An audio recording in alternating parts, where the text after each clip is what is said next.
All right. Happy Wednesday, everybody. Hump Day is finally here. It is blazing hot here in Michigan.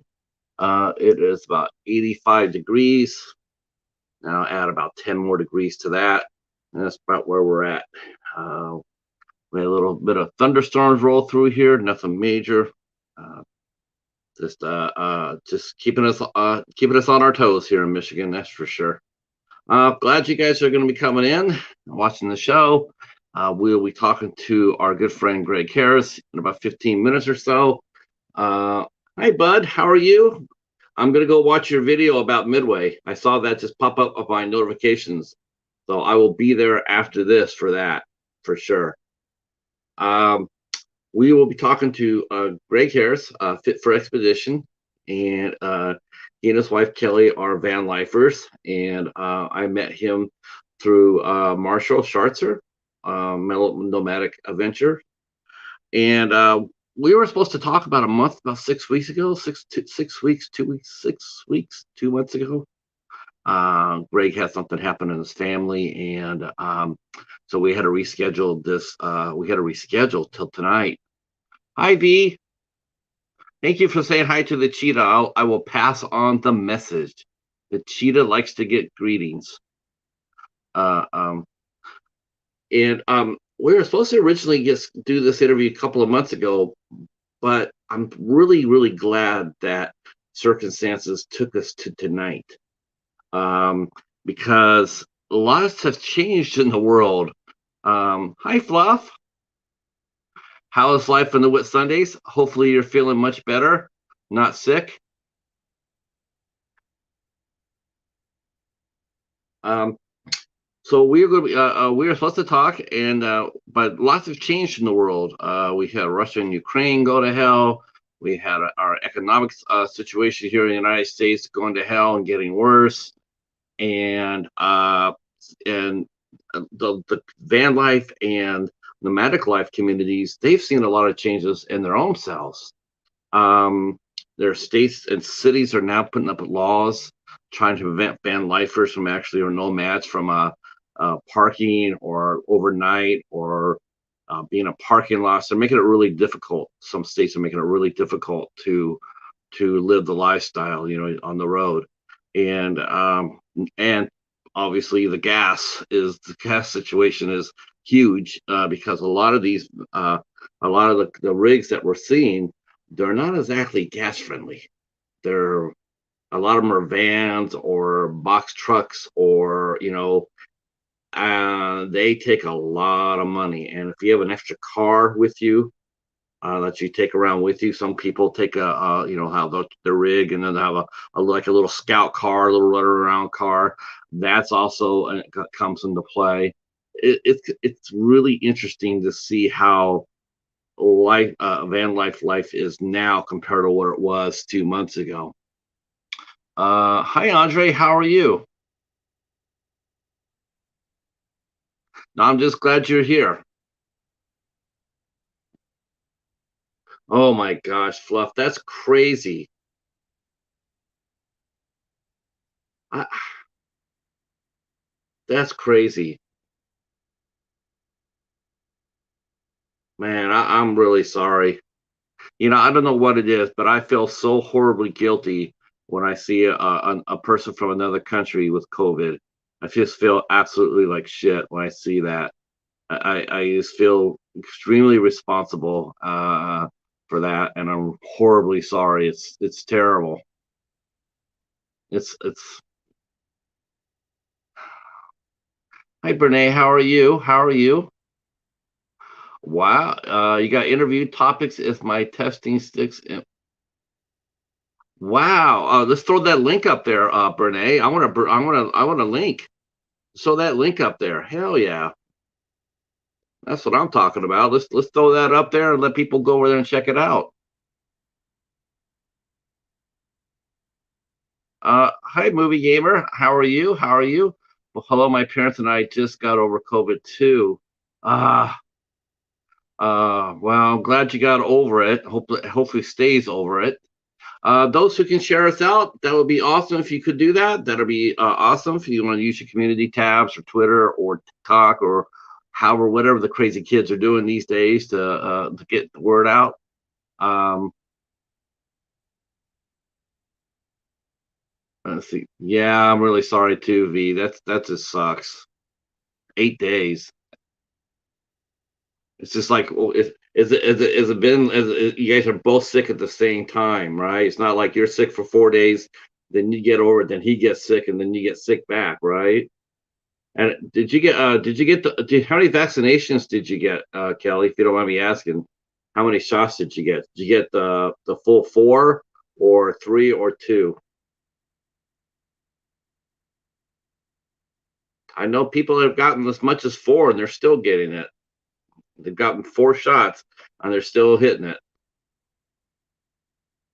Wow, 2 weeks, three, three booster shots. Damn, that's just that's scary.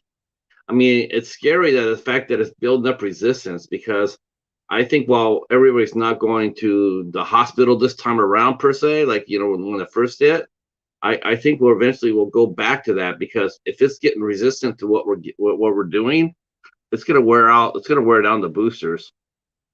Hey, Echo, how are you, sir? Glad you were here. Oh, I'm sorry. Yeah, that's terrible.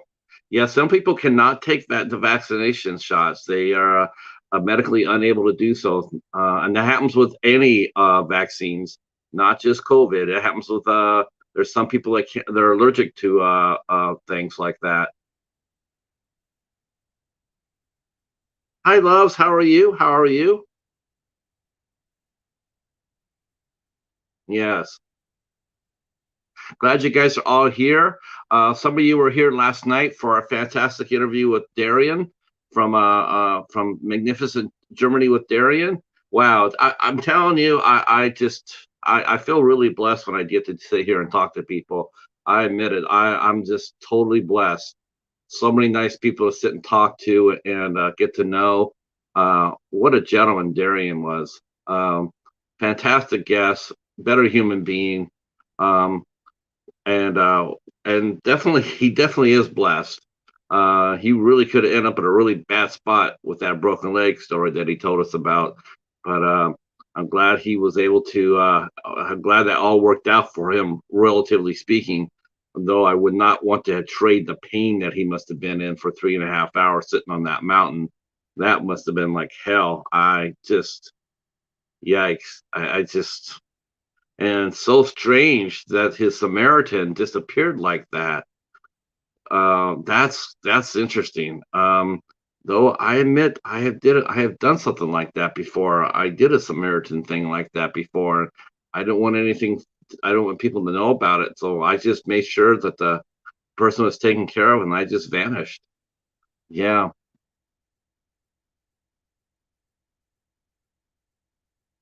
honey and lemon. Wow, COVID has had its biggest COVID death day yesterday. Holy crow! If I could ask you, Fluff, how many people passed? Oh, that's crazy and underreported.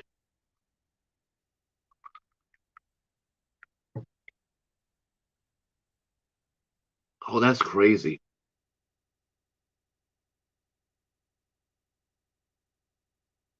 Wow. Here's the biggest headline I saw for Australia today was the fact that you guys are getting a nuclear submarine.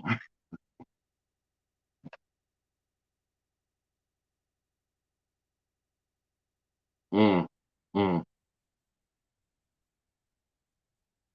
And just think all those barramundi, all the barramundi out there right now, they're just swimming out there going like, oh, thank God, we're safe for another few days for the mighty fluff and stuff.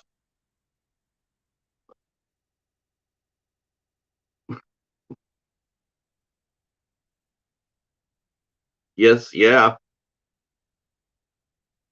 But we're looking at we're gonna stay positive with that. We're gonna stay positive. We're gonna I thought you might like that, Fluff. I thought you'd get a kick out of that. The Bear Monday going, yeah. Let's see. I'm scared to go out. But sometimes I have to because I don't want to get COVID again. Uh, uh, just wear your mask, movie gamer. Just wear your mask. I wear my mask every time I go out. Every time I'm around people, I wear my mask every time. Oh, yeah. There's been some blowback from that. From residue from that. Um, I read in the UK where the people that recover from the COVID, within 40% of them were going back within the hospital within 6 weeks, 6 months. That was before the vaccine, of course, but it just showed that the fallout from it is still happening. Yep, good for you. That's I do as well. Yep. I think the only time I don't think I take it with me, but I don't actually put it on, is probably when I go get my mail. That's been about it. Every time I talk to anybody or go to the grocery store or make my library run. Hey, John, how are you, sir? Glad you're here. We'll be talking to Greg Harris. He'll be here relatively shortly. Um, I was hoping some of the van life community would show up tonight because I really wanted to. I really was hoping to open this discussion. We're going to be talking with Greg. Um, yeah, no problem, Greg. I just want to talk to some people about that when me and Greg get into it and chop it up a little bit about this because um yeah, this is interesting. Yep. Yeah, don't be scared. Just do whatever you can to build the immune system. Yeah.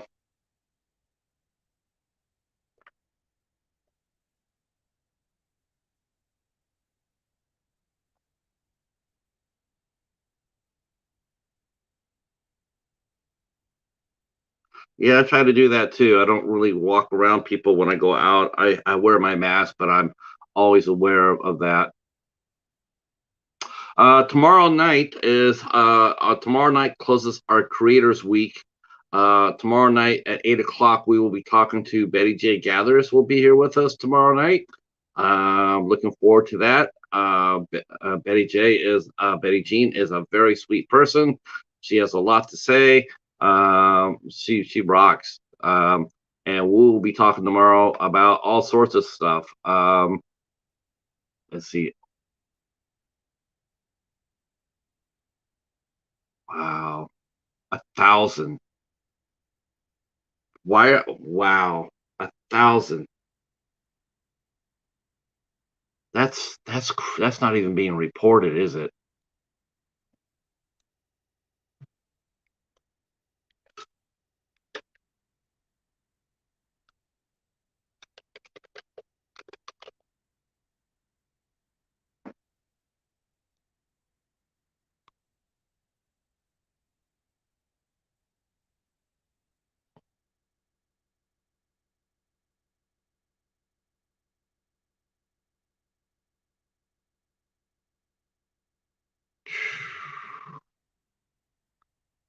That that's crazy.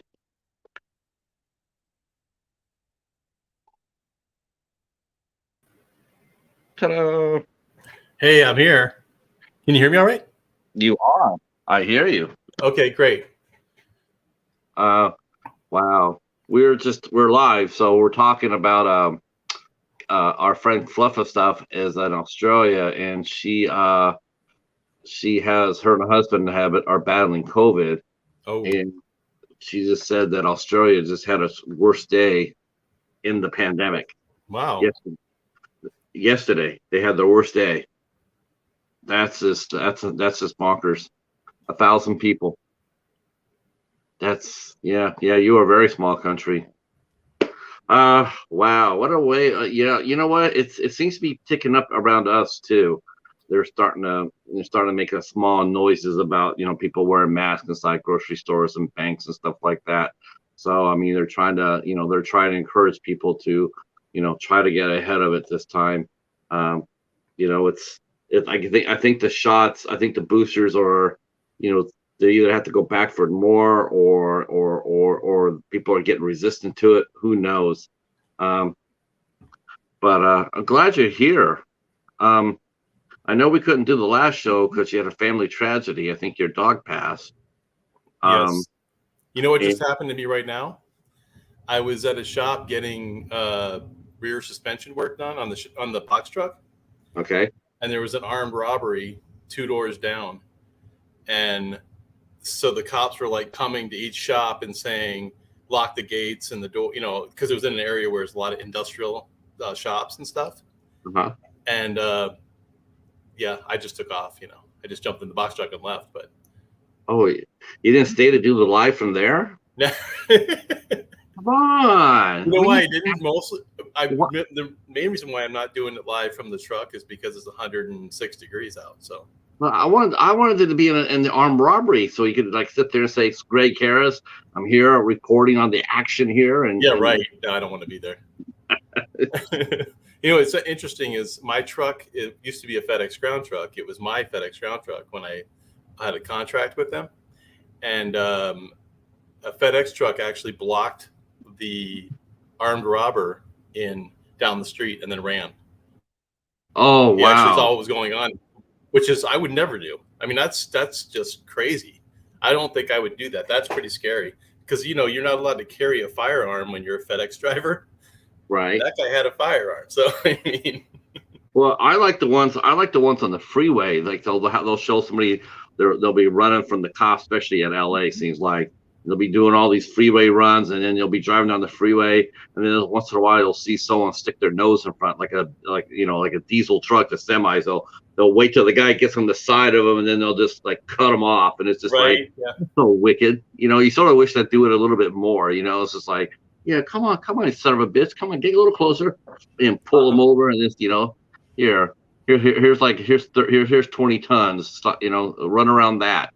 And the funniest thing about that is those guys will drive down the freeway, then down on another, state route, then in a neighborhood, then drive through some yards, and then whatever. But the whole time the helicopter's right there following them, so they're never going to get away. No.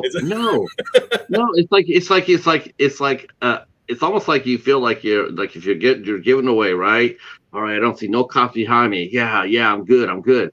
But all of a sudden you saw the helicopter over you. You just gotta know that you know what, you must just pull over now. Yeah, might as well. Yeah, just get out, lay you're on the probably not going to get as ground. roughed up if you just sit down on the ground or something with your hands on your head.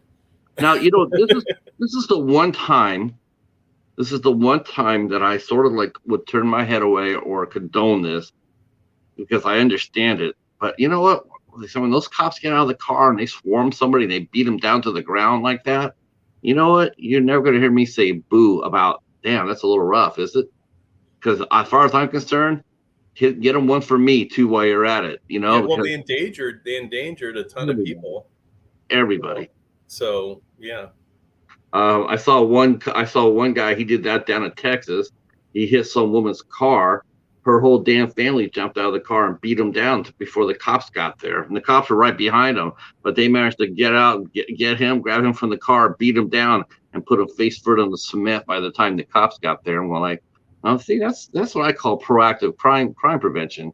Yeah, so the cops probably just stood around and watched for a little bit, right? Yeah, well, especially if you're an Uvalde, right? Ooh, did I say that? Oh, I just slipped out. Sorry about that.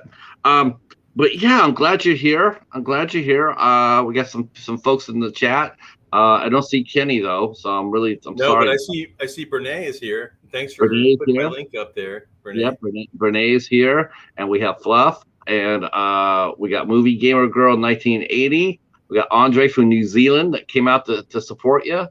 Our good friend Echo Zero, another good friend John Horton. So we got some heads here. I'm sure more will come in. You know what? Okay, so I know you guys are doing that new First Friday. We'll talk about that. Okay. How do you promote? How do you promote? Because you were doing a very successful Wednesday live stream that was very successful. Yeah. And then you stepped away from that for a few minutes, and then you came back with Marshall and I know it's deserts in Arizona. No, it's Marshall, Nomadic Adventures, and Ron Sees America. Okay, Ron Sees Ron Sees America. America. That's the third one. He's got a smaller channel, but we're trying to help him. He's a we're all partner channels, whatever that means. Right. And we don't, we cross promote. So we are actually doing something kind of as a partner because we're cross promoting this live stream on the first Friday of the month. But Ron's got just a couple hundred, like I think less than 300 subs. So we're trying to help him grow his channel. And Marshall's trying to help me. Yeah. So, yeah. Marshall, he's I mean, how do you promote your show? I mean, how do you go around? Do you promote it either the day of, the day before, 2 weeks out, 3 weeks out? How do you promote? You mean so that I get more people watching? Yeah. The way I do it is actually it's a lot of it has to do with the guests that I have. My first guest on the first Fridays was Bunny Plays Here. I don't know if you guys know who Bunny Plays Here is, but she's got, I don't know, maybe close to 20,000 subscribers on her channel.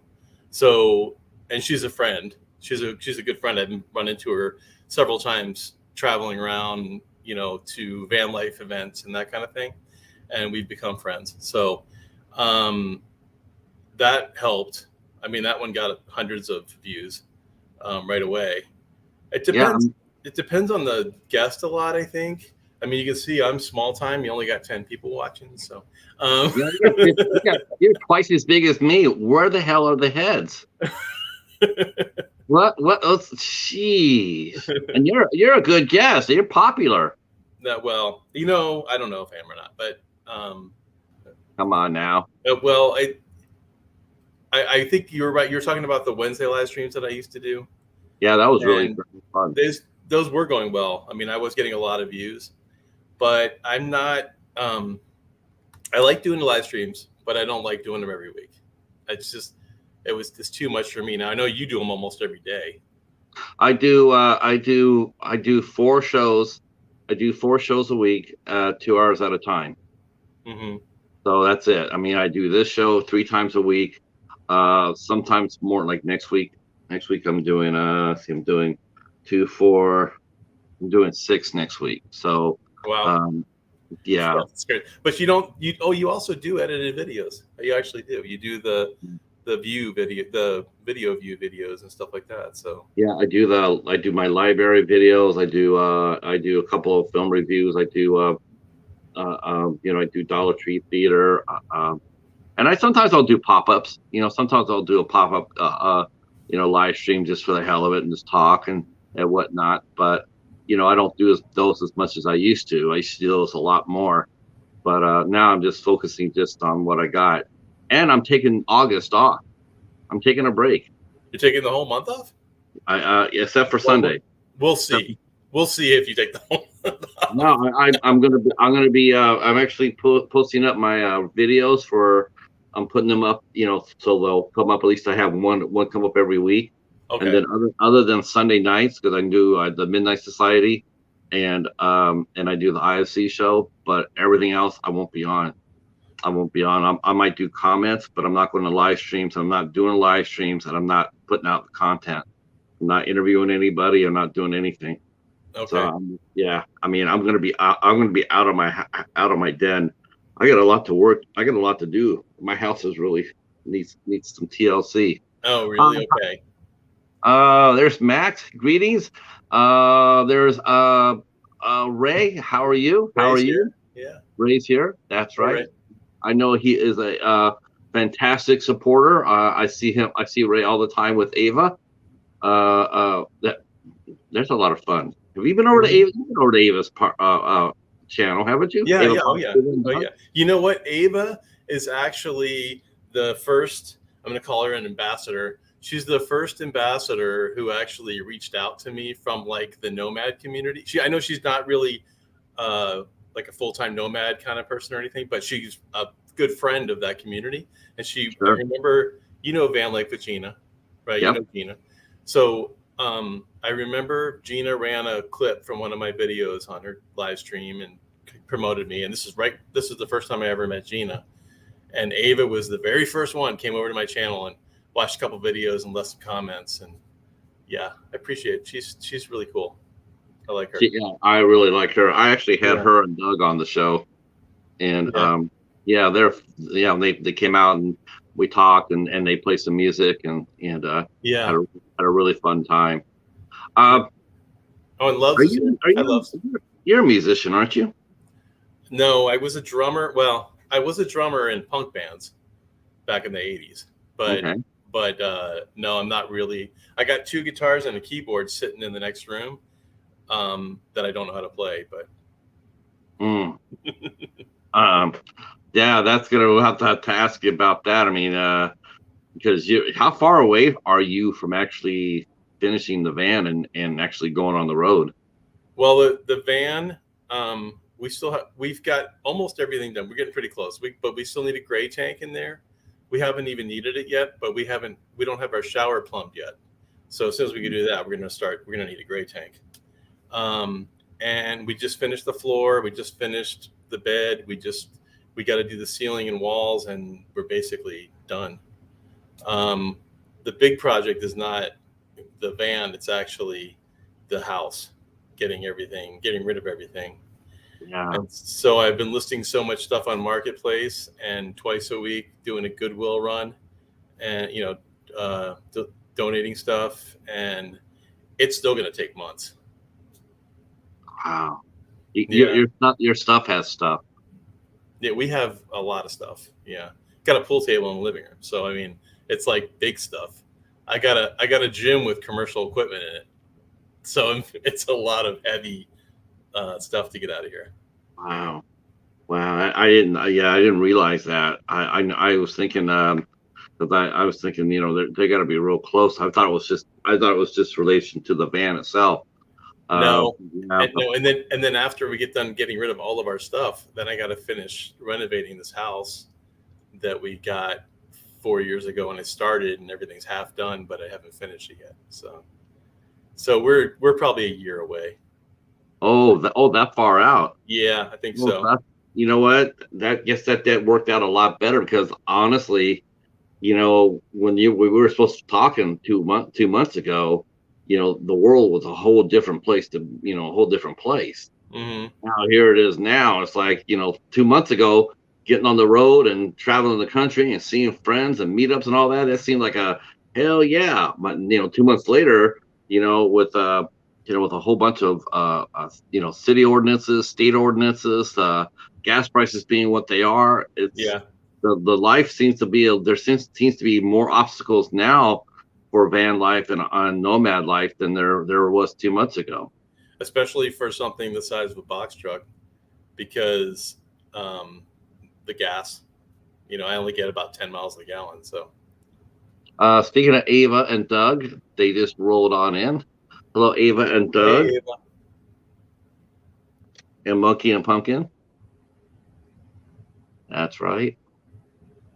Can't say hi without saying hi to the cats. And you started your live stream starts at 5, right? But you started a little early. Is that what happened? Yeah, I always come up 5 my time.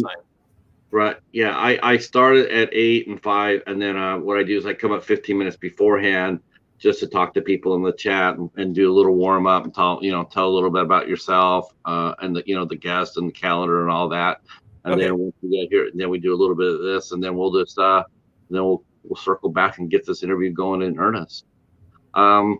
Yeah, those who can share us out, that'd be awesome if you could do so. I really do appreciate it. Thank you so much.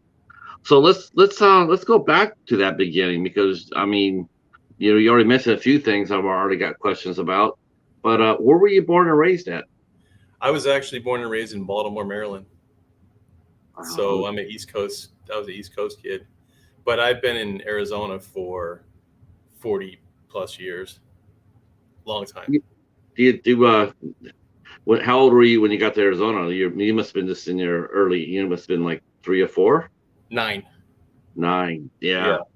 What was it like? Do you remember any recollections? Do you have any recollections what it was like when you moved out here? I remember before moving out here, and I think everybody has the same story when they're a little kid. when they're moving out to Arizona or New Mexico or something like that, they're thinking they're gonna see cowboys and horses and buggies and what I mean, that kind of thing, because you're a kid, so you're used to watching like westerns and TV shows and things like that. It was just kind of a little bit of a shock when we got out here, and it was basically just like it is in Baltimore, but hotter and sunnier. When I drove through Arizona and New Mexico, two things I thought about when I was driving out there, going through cross country was I don't want to get stung by a scorpion because scorpions creep me out, and I got to be careful of the rattlesnakes because and that was the only two things I ever thought about Arizona. Yeah. And that when I flew over Arizona, when you flew over Tucson or Phoenix, you look down as you're coming in for final approach, and you look down there and you say, "Damn, does every single buddy have a swimming pool or what?" Because yeah, we got a pool. Yeah. Most people do. Yeah, it's true. But I don't ever use it. I haven't even been in the pool in like 3 years, but my wife goes in there every day. So, it's more for Kelly than it is for me. That's right.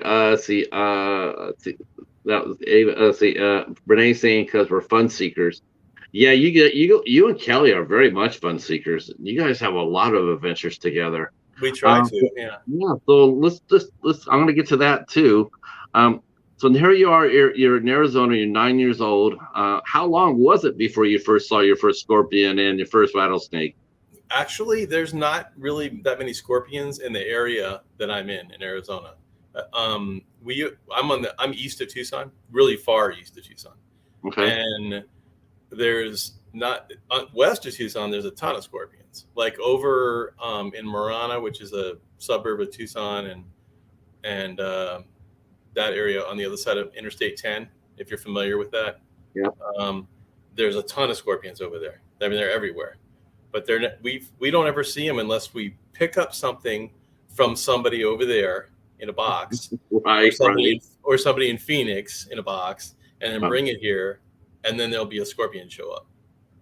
So I mean, as soon as you know that, like if you're selling something from the house or marketplace or whatever, and you're making that drive, you already know in the back of your head that you're gonna bring gloves with you. You're gonna bring gloves, and you're gonna bring a little container, just to get them in there and get them out. Do you release while your because I know a lot of people do this, and thank God I've seen a lot of it. Do you release things like that when you see them, or if you see a scorpion, you end it? The scorpions I've ended, but we have gotten like kangaroo rats and that kind of thing in the house, because we have those. They're little tiny mice with a really long tail that hop like a kangaroo kind of thing. Sure. We've got those in the house, and I actually will get them in a humane trap and then drive them down to the park or something and release them down there. And tarantulas, because tarantulas I'll just pick up. Right. That's not a big deal. Just pick up and put in a bag or something and bring it down to the park and let it go.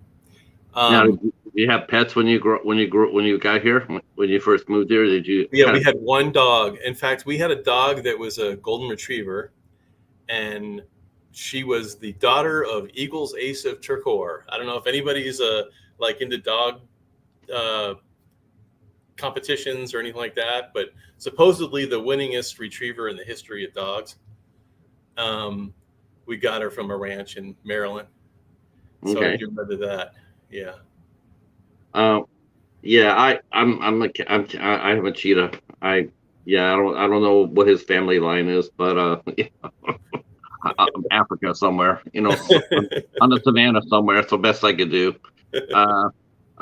So did you like it? Did you like it out here? I mean, did you like it out here compared to Maryland, or did you embrace it right away, make friends easy? Yeah, actually did make friends pretty easily. But when we first got here, we lived all the way on the other side of town in a trailer, a 23-foot trailer with me and my mother and two sisters for over a year, with a room air conditioner that didn't even cool the trailer. So we're like, in the summertime, all of us living in that little trailer. Gosh. We did that for over a year, and And then we finally got into this house. So it was kind of a struggle at the beginning. And this house that I have, this was my parents' house, and we bought it out of the trust. Okay. Yeah. So you've had the house for a very long time. Yeah, you can't. The house was built in '74, and you can't buy this view anymore. The view we have of the mountains, you just can't get it anymore. So we just wanted to get in and get this house when we could. My sister didn't want it, so and of course now we're getting rid of it. So yeah, a lot of mixed emotions there, right? A little bit, but you figure you have a new view every day when you're living on the road. So that's true. That's true. So you learned how to play drums and you played in some punk bands, huh? Yeah, I self-taught. Well, I played trumpet in high school, but I self-taught on the drums, and I played in a band called Dreaded Neurological Army, DNA, in the early 80s, in just around in Arizona. That's not bad. Do you get to play at different clubs, or did you just play a lot of youth centers or a lot of? It was some clubs, mostly like house parties, that kind of thing. Sure. Illegal clubs that were in houses, that kind of thing. Now, how did you get your love of punk rock? How did I? Oh, you know what? I do remember. It was on my senior trip in high school, and my friend Dan had a tape that somebody gave him, and it had I don't know if you're familiar with the bands like Black Flag and Circle Jerks and TSOL and DRI and a lot of those bands. Anyway, so we were listening to that, and I just right away really liked it. And we were close to LA. We're only 5 hours or whatever from LA. So we were kind of I think we were the second stop on all the punk tours out of LA. So they would go to San Diego, and then they would come to Tucson. And so I saw everybody, I saw TSOL and Suicidal Tendencies and everybody. Minor Threat, who are not from LA, they're from DC, but they would travel out of LA with other bands, and a lot of really cool punk bands. Now, this is going to be a funny question to ask, but you still listen to any of those punk bands? I just went to see the Subhumans on Monday night. So those guys are still out there. Get Club Congress downtown. Yeah, in Tucson. Wow. It's amazing, huh? It's amazing when you see some of those bands are still out there kicking it. Yep. I just saw the Circle Jerks and Adolescents, and who else was another band with them? I can't even remember who it was now, but that was like a week or two ago. Yeah. Oh gosh. Yeah. I know that Adolescents and Agent Orange. Agent Orange, I saw them last year downtown Tucson. Yeah. Yeah, I was bummed when Stevie Soto passed away. He was one of the members of Agent Orange, and then he did Joyride, and he was just a extremely kind man and a hell of a musician. I know he passed away a few years ago. Thank you. Yeah, this is my coffee cup right here. This is my coffee cup. This is a big cup full of coffee. I don't do the mug. It is. It probably holds about 30 ounces. It's a big puppy. Yeah. I started doing that when I was in clubs. I started drinking out of a cup like that. You're wearing a U of A hat. Yes. A University of Arizona hat. Yes, my dad got. I went to the University of Arizona. Got 2 degrees from the U of A. Yeah. What? How did you? What degrees did you get? I have a photography degree. Okay. And I have a sculpture degree. Nice. Yeah. Now, did you do that? Did you both do those disciplines when you're in Arizona? Did you have your own studio? Did you ever show any of your work? I have my own gallery down in Congress. It's kind of funny that down on Congress Street, which is downtown Tucson. It's the main part of down. It's all gentrified now. Now it's all, glitzy neon lights and all that kind of stuff. But when I was there was just a couple coffee houses and Hotel Congress, and that was pretty much all that was on the street, except for my gallery and one other. And it's kind of funny because it's the only building they tore down on that entire side of Congress was my gallery. It's gone now. Everything else they just remodeled. Wow. How Yeah. long did you have your gallery? Hey Wes, how are you, sir? It's Wes a is few here. years. See, Brene is throwing that music in the background here. Can I get some ones? Can I get some ones? Yes, I know I'll probably hear from that later on, but I just had to do it. Yeah.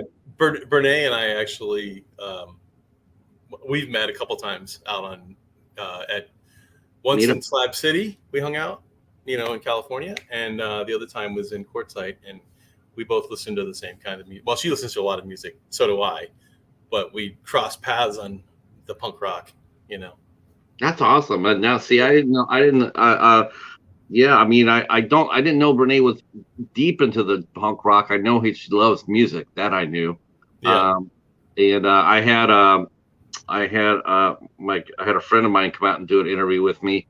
Um, he was a former writer for oh, down there, senior moment for holy crow, hold on, Rolling Stone.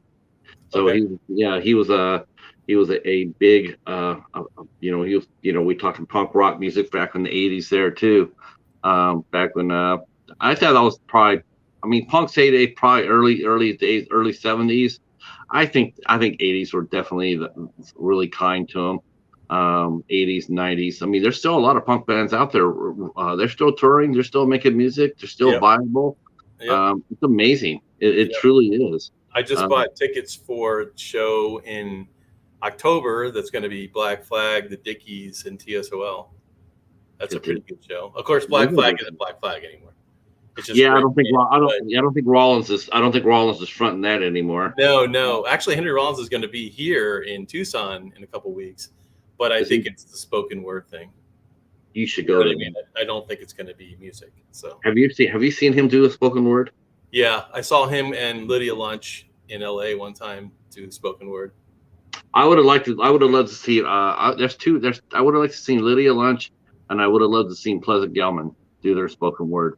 Um, I have seen Henry Rollins 4 or 5 times spoken word, Yeah, and it's amazing. He's amazing. Um, I've yeah, met I've met him, but that was back in the early '80s when he right. was Black Flag. Yeah, I met him a couple of times I because told the they story. used to play here all the time. Um, I told the story when I was told the story when my friend Jimmy and I were talking.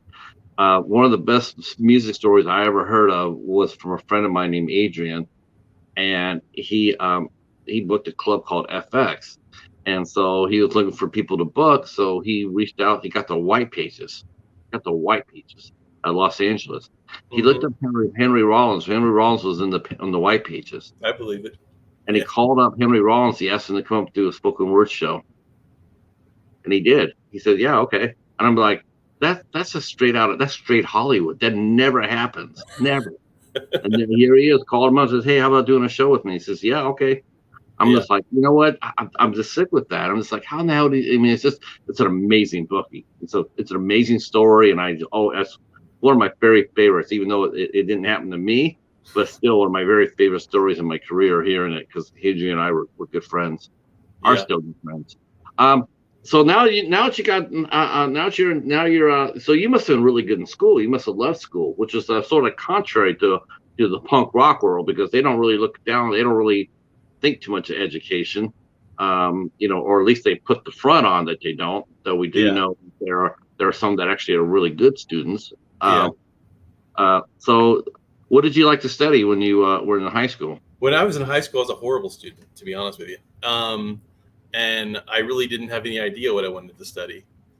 And the reason why I went into photography, and I waited about 8 years before I went to college because I still didn't know what I wanted to do. But I was managing a jewelry manufacturing company, and it was paying good money, so I stuck with it, and it was actually a pretty good job. But then finally, I decided, I've always wanted to go to college, so I went to college. And I took photography because the U of A is one of the number three. It's like the top three schools in photography in the country. At least it was then. It was, I think, New Mexico, Yeah, the University of New Mexico and Yale and U of A, and then like Columbia College. Those were like the best photography schools. So I figured I was already here. I'll go for photography. I still didn't know what I wanted to do, and I just was really good at it. So I liked it because I was good at it. You know? Okay. Yeah. Now, how did you? When did you meet Kelly? Was that during the University of Arizona too, or was that early? That's a good question because Kelly was my boss at the college paper at the U of A at the Wildcat. She was the editor in chief, and I was photographer for the paper. So that's how we met. Wow. Okay. Yeah. So she would approve all your pictures then. No, she was the editor in chief. So we had a photo editor. It's a pretty big paper. It was at the time it was one of the biggest college papers in the country. So yeah, it makes you sort of wonder if they still have those. The paper? Yeah, the physical paper. Probably not. Know if they still, I know the Wildcat's still around online. That's probably all it is now. Yeah, makes sense. Makes sense. But yeah, back then college papers were very viable. They would cover some heavy subjects there. Yeah, stuff that nobody else would. Yeah. How did you get involved in the journalistic side of that? Was that just something, and you said you weren't a very good student in high school, but you must have rallied your grades hard in when you're a senior, because you have to pass the entrance exam to get into the Arizona, right? Didn't you? Yeah, but if you wait, I think it was 8 years, then if you're in state, you can get in.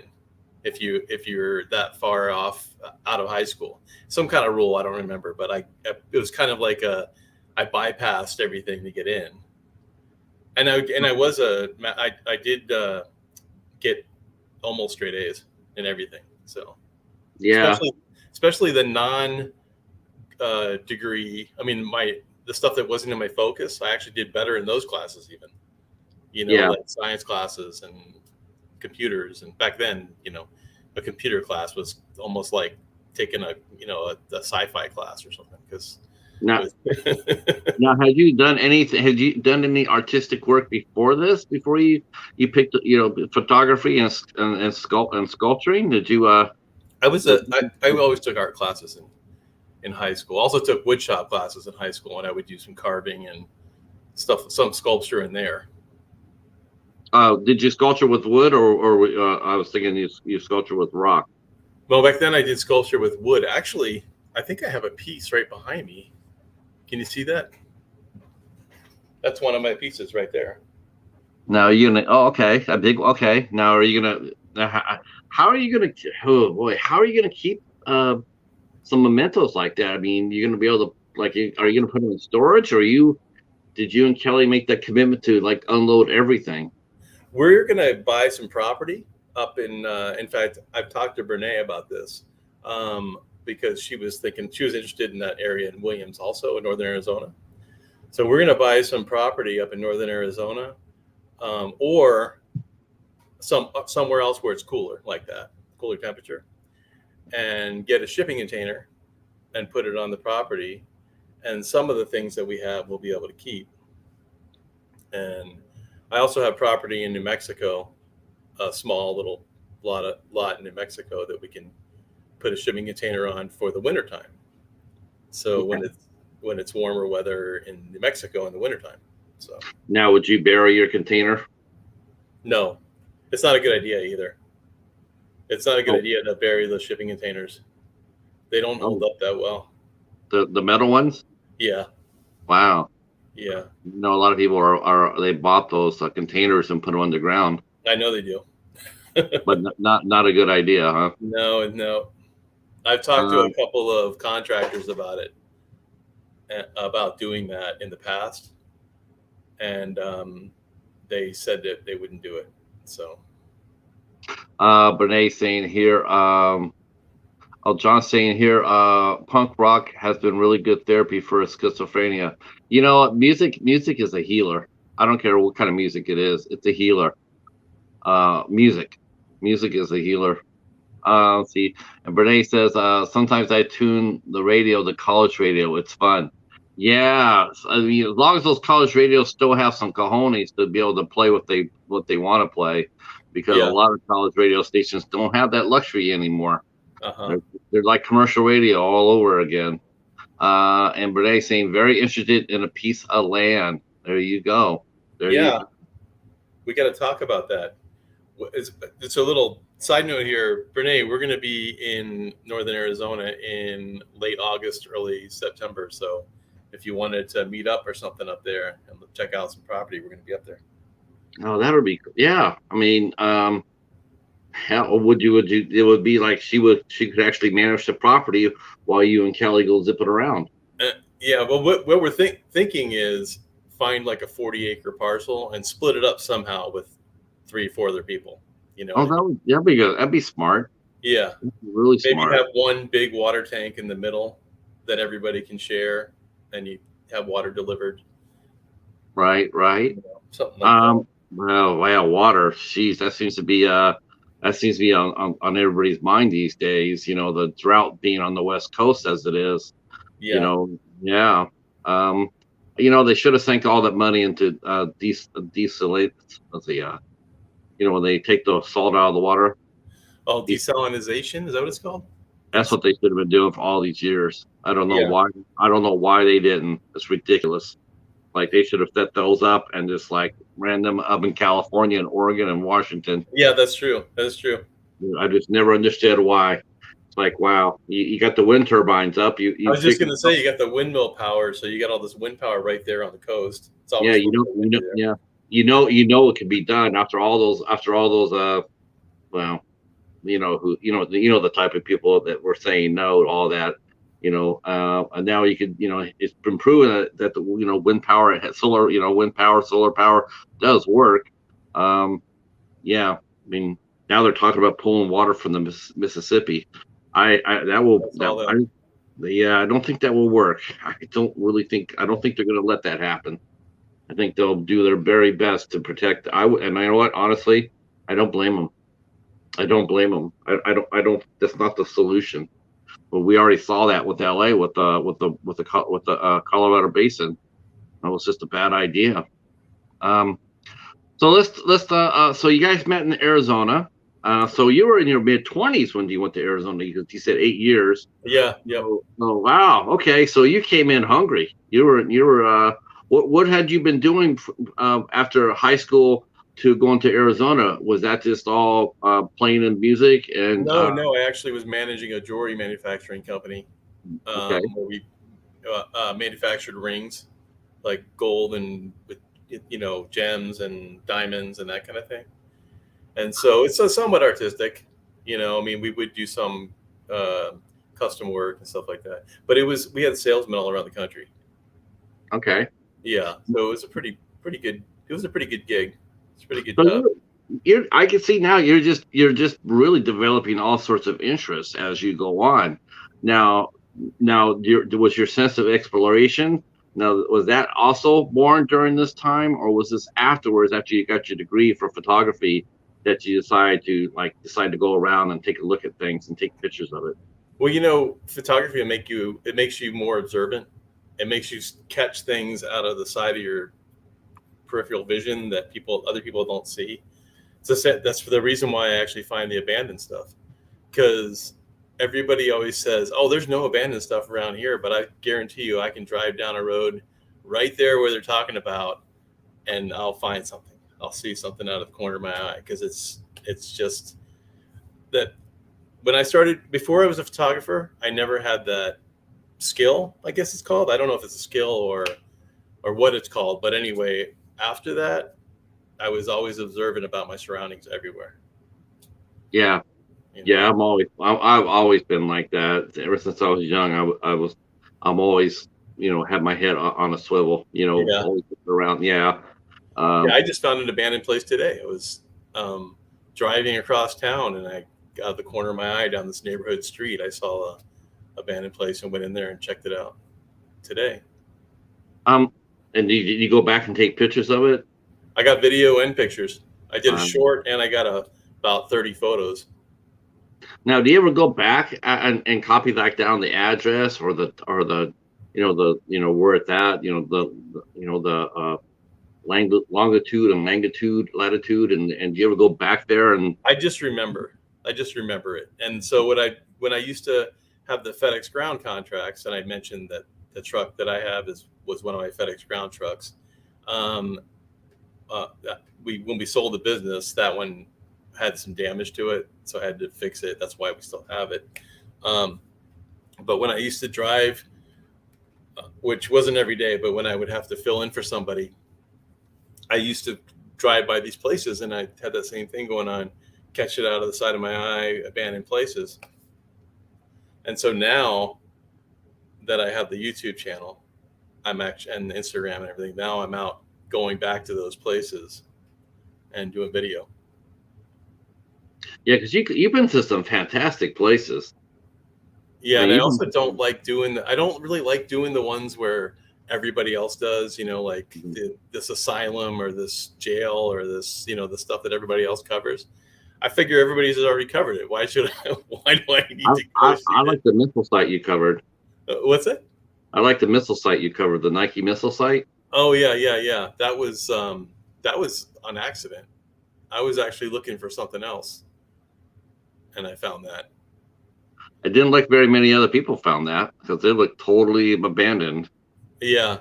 What was I going to? Oh, I was going to a town called Total Wreck, which was a ghost town.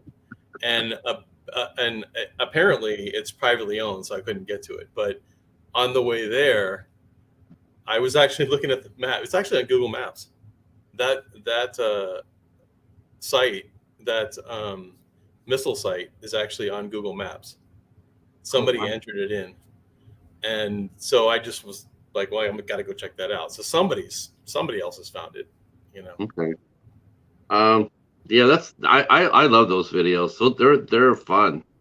Let's see. Let me catch up with the chat here. Let's see. Yep, Renee saying very interested in a piece of land. Yep. Yep, our good friend Greg's channel. Let's see. John says he wants some land too. Yeah, who doesn't?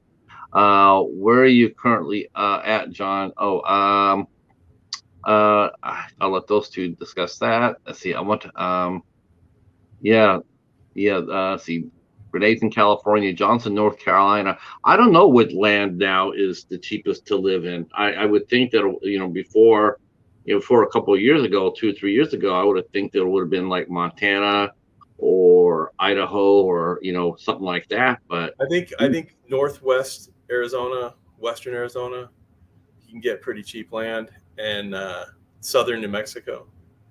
it's probably because of the lack of amenities. There's no water, there's no electricity. It's probably sort of sketchy. The internet, right. Yeah, I don't need any of that, but because I'll just fill up a tank, for water, and I have solar on the truck, so. So let's talk a little bit.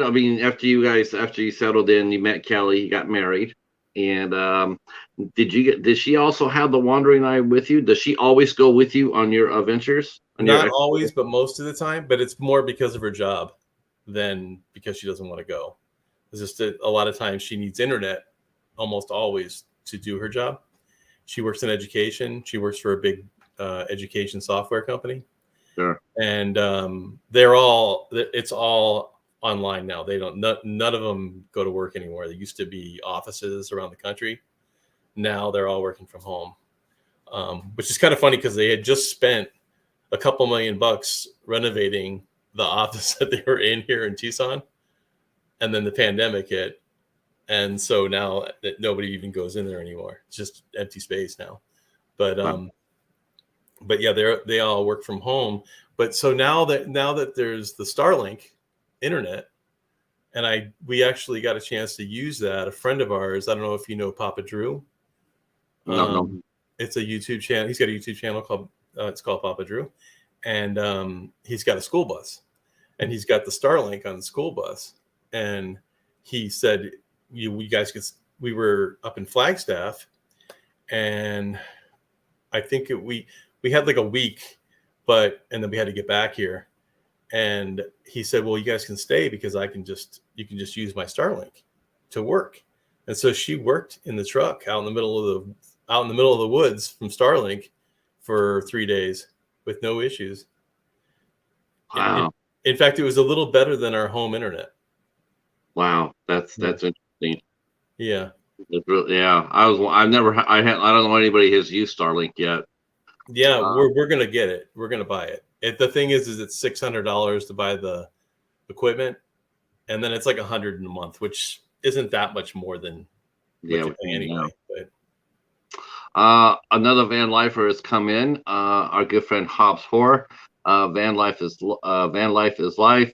Much respect to all van lifers. Yeah, your poor rig, Hobbs. He had a Nissan Rogue rig, and yeah, gave up the ghost a few weeks ago. oh, Um, yeah, that's actually, Hobbs is the first person I ever talked to that was about the van life. He has a whole video series on his channel. yeah, kind of like a With, crossover. yeah, he yeah he was the first person I ever saw do it. He has like 300 videos of what it's like living in, doing the van life. It was fascinating to me. It was just utterly, it's like, wow, I never heard anybody do that. Um, so when did you so you guys go around, you start and explore, you see all these different places. Now, what are some of the rules, that if people wanted to go out there to, because I know urban exploration is pretty verboten, you're not really supposed to do that. Mm-hmm. People have died doing that. But what's the general rule when you actually go out on a like exploration like you do? Is there like unspoken rules for people like myself if we wanted to go out there and visit the Nike site? What should I do, and how should I conduct myself if that was my first trip out there? Well, I don't ever cross any no trespassing signs. Well, I have on accident, like twice, Oh, like but twice, yeah, the same twice site. out of like 50 times, that I've had videos, and yeah, maybe twice. Yeah, twice. And then you're leaving the area, you're going out a different way, and then you see there's a sign that says no trespassing. So it's happened a couple of times, but um, that's my main rule is don't cross no trespassing signs. Now, they don't really have any security for places like that. I mean, I know the abandoned houses. I mean, you run the risk. That's all on you, right? If you put your foot on that property, whatever happens to you, it's on you. You Mm-hmm. can't sit there and fall down and sit there and say, "Oh, I'm going to sue somebody for this," because who are you suing? Yeah, yeah, because a Um, lot of those places, well, I think a lot of them are just owned by the bank now. They've yeah. been foreclosed and they have no value, so they just leave them. You ever find anything valuable when you're out there poking Yeah. around? Oh, a lot of times. But I don't leave it. I don't take anything. That's the other rule. I never Oh, take anything from the site. what are some of the things you found? I found a whole storage room full of brass fire hydrants that are each worth probably like 200, $300 a piece. And I'm Yeah. talking about 40 of them. And I didn't even touch them. You know what I mean? Um, Found the old stereo. I went into one house. This was a really cool one. And I think I'm going to go back there because I need to get more photos and videos of it. But the first room you go into has an old piano, and I love that when you go into a room in a band house and there's an old piano falling apart in there.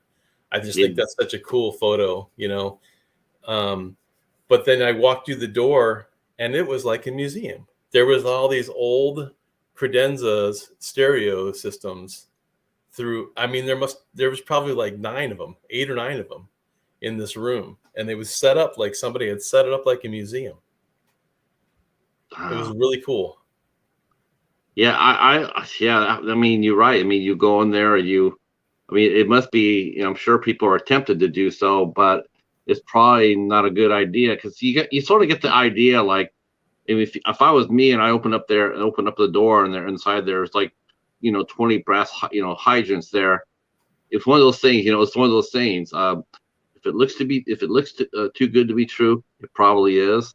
And Yeah, you feel like, yeah, well, nobody's here, no one's out here, no one, I could take a I couple. wouldn't do it. I don't care. I wouldn't do it I anyway. wouldn't do that either. I Yeah, and wouldn't then do it there either. were also a bunch of old oil cans.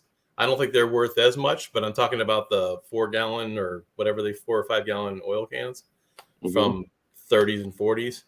There were a bunch of those in the next like little barn area. I think they're worth maybe 30, $40 a piece. But Now, have you ever gone there when you've had where there's other explorers around, um, or you always make sure there's nobody there before you roll up?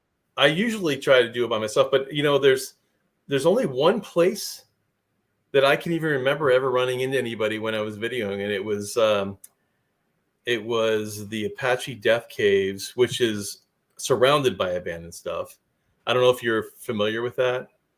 I don't know all the history on it because I did video, but I haven't really put the voiceover to it and edited it yet. But apparently, it was a tribal, like two tribes, some kind of a fight that they had, and they burned out one tribe that was hiding in the cave. Like they burned them alive in the cave. Wow. And so that is off of the old Route 66 in northern Arizona, which is now Interstate 40. But it's one of the areas that was like a roadside attraction back in the 50s, where people would go and they'd have tours into the cave and stuff. Sure. That was the only place I've been to where there's been other people. There's a lot of like abandoned gas stations and buildings around there. It's right near, what is it? Now I'm starting to forget things. There was an old like mountain lion exhibit there where they had live mountain lions, and this is all up in like near Flagstaff. Twin Arrows Trading Post, if anybody's heard of that. But that's an abandoned place, and I did a video on that. That's actually on my channel. I just noticed I have the First Fridays thing under my name. Oh, no. I'm glad you did, because we're going to be talking about that. Okay, because I always leave that on there because that's the only live streams I do anymore. It's just the First Friday. I have to be careful about that too, because I do the like me. Let's see, look at me. See, I forgot. See, I forgot to put 8 questions. I put subliminally. I'm doing the Midnight Society. Because we're doing a collaboration with another channel, and so me and my partner, Al, we went to the other channel, and it was really cool because we didn't talk really beforehand, and most of the time people put things up differently on their nameplate there. And both of us rolled in there with the Midnight Society, and I told him, "You know how cool that was? We walked in there like that."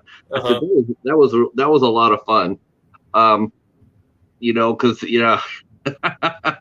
because a lot of times, like sometimes we'll have a guest on, and one of my favorite things to do is like if we have a guest on, like on a Sunday show or a Thursday show, but what we do is like we have a celebrity guest, and we will put like a name of their movie on for each person that was co-hosting. So we would do one of their movies. So they walk in there and they see all of us with the name of their movie beside our name. And so, yeah, they really like that too. That's a lot of fun. But yeah, I totally forgot about that. I was running a tad bit late myself tonight, but it's okay. Everybody knows it's 8 questions with. I hope, right? That's funny because I didn't even notice it under your picture. I just noticed under mine. Then I looked over there and saw that. Yeah, now I'm looking at yours and we're like, no, because I wanted to talk to you about that. But this is just, this is fascinating. This is a lot of fun. I hope everybody in the chat is having a lot of fun with the questions and the answers. That's a lot of it's really cool. Hey, Monkey, how are you, sir? And Ava, we made Ava laugh. That's all right. She giggled. That's awesome. All right. I'm digging that. Let's see. Oh, you have another channel, The Abandoned Southwest. Oh, yes. But you haven't mentioned that in a while. Are you still working that one? Yeah. In fact, I have a video for this coming Saturday. There's a video on there. Hi, Daisy 208, 2008. How are you? Glad you're here. Welcome. We are talking to. Wow, I guess we're talking. I always call you a vanlifer, but I think I'd rather call you an explorer. I think. Yeah. What's the term what would you describe yourself? What term would you describe yourself if you had to put what you are? I don't think I can say that on YouTube, can I? I'm just kidding. What would you put on a business card? What would you be? Would you see yourself more of the nomad, vanlifer, explorer? Exploration. I think more of the exploration. Yeah. Yeah, yeah, I think so too. I Yeah. think so too. Hey, I wore a shirt just for you here. Um, let's see. Oh, Camp Crystal Lake. That's right. Based on our deep dive on the Friday the 13th, we did on the Midnight Society. We ended up talking to director Adam Marcus. He directed Jason Goes to Hell. Mm-hmm. So he came That's over and cool. hung out with us for a night. That's cool. That is cool. He's a very nice guy. Yeah. I am sorry you're not feeling too good, Daisy, but you're welcome here. You're more than welcome here. Um, So okay, so and your wife and Kelly goes with you. And what do you guys both have the same sort of likes? I mean, when do you guys look for things differently? Like you're looking for like or do you do pretty much the same thing? You She's guys. not really. She's not really into the Havana stuff. Oh no. Yes, no. She usually sits in the truck while I'm in exploring something. Well, we used to have. We had Buster, so Kelly always took care of Buster. Our dog, and so I'd go in, and Kelly would give Buster water and walk him and stuff like that. But she never really came in. Well, I said she never did. She sometimes would come in. Sometimes she'll come into the places, but not always. Yeah. Do you ever feel the spirits of the people that were there before you, or No. do you? No. No, I know I have a lot of friends that have paranormal channels and that kind of thing, and they go exploring places and they bring the equipment that, even the manufacturers of most of that stuff says it's just for fun. Yeah, of course. Um, and they'll bring that and go exploring and and then, report on the activity they found and all that kind of stuff. No, I've never, everything that's ever happened has been explainable. But I will say there's this one time, it didn't happen while I was there, but I was in a abandoned house. It was also kind of weird the way I found it too. I kind of like just drove to it without even knowing where it was or anything about it. I was just driving, looking for something to shoot, and I ended up at this abandoned house. And I went in, and in the living room, it was really dusty on the ground because we're in Arizona, so there's a lot of dust and dirt on the ground, and there's a lot of wind, so that it collects a lot of dust. There was logs that had been by the fireplace, but they were across the living room floor, and the drag marks from the wood was across the floor, but there were no paw prints, no feet, no footprints, no nothing next to the wood. So that was probably the only time I ever saw anything that, even seemed like it was paranormal, or could be. Yeah, I mean, sometimes I'm thinking, if you're on a gravesite or, like you said, the site of the battle where the two Indian tribes fought. And Mm-hmm. sometimes you get on the battlefield, and I don't know if it's paranormal you feel, but you definitely feel something. You feel the weight of the history of the moment. I think, Yeah, right. you know, Yeah. like I mentioned, I've been on the Gettysburg, and it's not like I saw ghosts. But in my mind's eye, I could see the fight. I could see the battle. I could see where the men were charging and they're dying and whatnot. I could see that in my mind's eye, and I could feel the weight of the moment, right there. It's heavy. It's heavy. Yeah. Um, and Arizona, yeah. I mean, I'm sure there's a lot of places like that. Arizona's got a lot of history that we don't know about, really. So when you do this, I mean, this is gonna be a funny question to ask, but do you go armed? Do just in Yeah, case you see I anything? do. Yeah, yeah. Yep. Because what kind of animals you out there? Mostly coyote, right? Is that the biggest threat to you? Coyote Well, or just the other day, Kelly and I were working on in the box truck. Well, it's been a couple weeks, putting the water pump in. Looked out the window, and there was a bobcat walking right next to the truck. So we do get bobcats, and as a matter of fact, sometimes I'll be out in the backyard, and they'll just be walking right up the yard, and they're not afraid. I mean, they're not. They won't get that close to you, but I mean, they're not afraid to just keep walking to you until they get about 25, 30 feet away from you, and then they'll just stop. Right. Yeah. They may not even notice you, Yeah, bobcats are about 40 to 50 pounds. They're like they can be a handful. Yeah. The one that we saw the other day might have been 60. It was big. It's probably the biggest one I ever saw. And so what do you usually do? You just back up and let them have their space? Yeah. And I see javelina a lot. Javelina are like wild pigs, but they're only about 60 pounds. Yeah. Do you have is there a feral pig problem in Arizona? I know javelina. I've never really seen any other kind of pigs before. In there, I haven't. There might be, but I haven't seen them. But a lot of times I'll be out working on the truck inside, and it'll be like midnight, and I'll come out and be coming in the house, and there'll be like 6 or 7 javelina around the door of the truck. So I don't want to. They don't eat meat, but that doesn't mean they won't get spooked and then scrape you with their tusks, rip your legs up or whatever.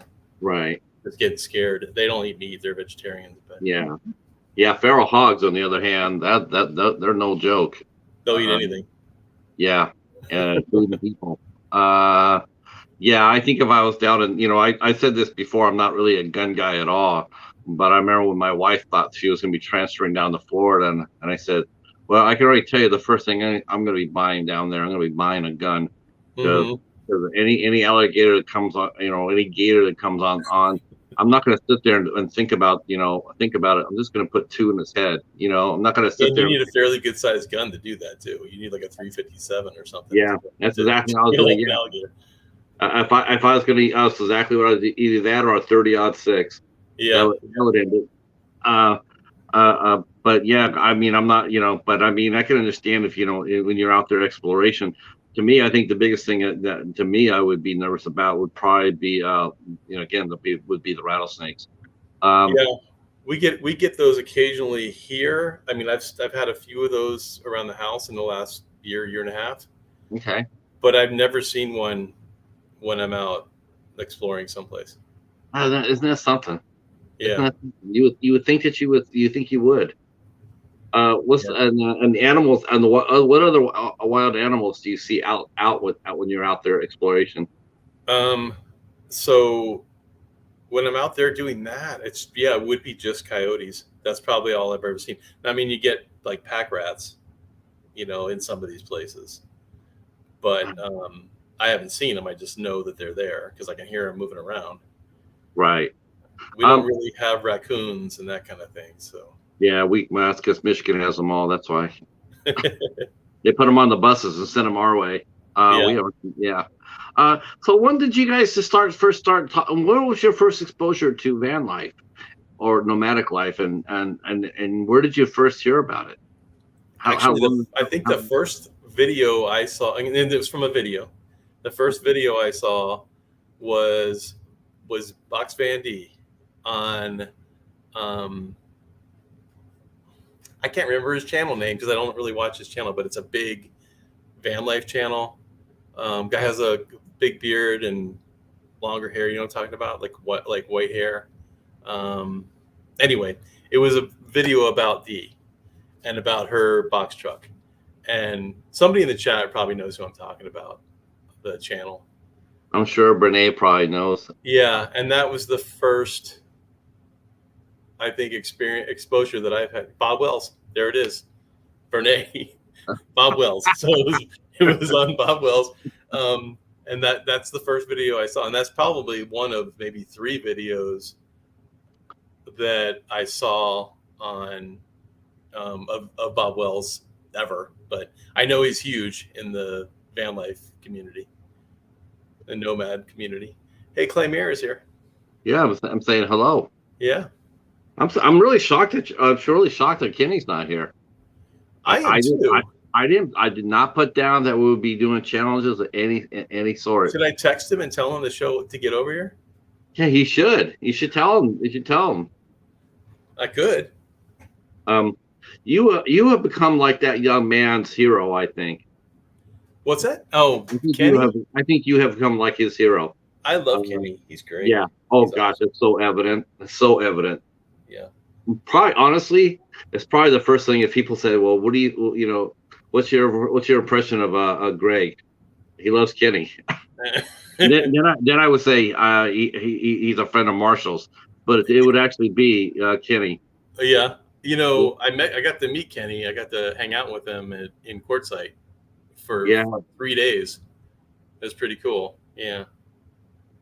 yeah. Always that's one thing I noticed about the when you quit doing your Wednesday stream. I was like, wow, 'cause that was so much fun. God, I don't know Yeah. what it was. Every time, as soon as my foot hit the door in there, it was like it's almost like you sensed me. And all of a sudden it was like, Kenny, we got something new for you to eat. And it was just like, Yeah. it's like, I mean, I could pop up once a month, walk through the door. As soon as I do, it'd be like, Kenny, have you ever eaten pineapples and walnuts together? And it's like, Yeah. no, Yeah. No, he only eats avocados and sour cream. You know yeah, that. and mayo. He Mayo. loves that. He loves that Oh, is it mayo. mayo? It's mayo, not sour cream. That's right. Yeah.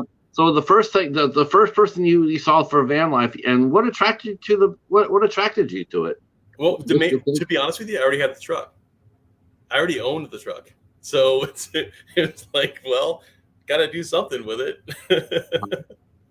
Oh, you already had the van. Yeah, I already had my box truck because it was left over from my FedEx Ground business.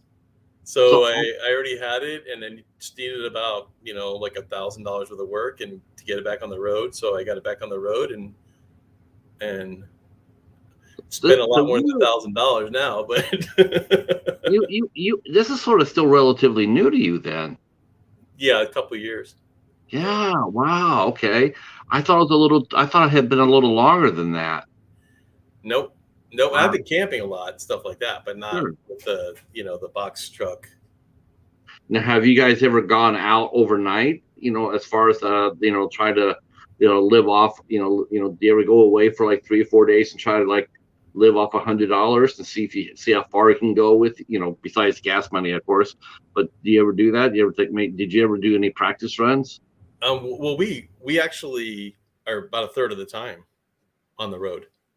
We're pretty much a third of the time living in the truck. So, like we were in Flagstaff and all across northern Arizona, Route 66 and Phoenix and um, Quartzsite and Saddle Mountain and all over like, and Slab City, California, Imperial County.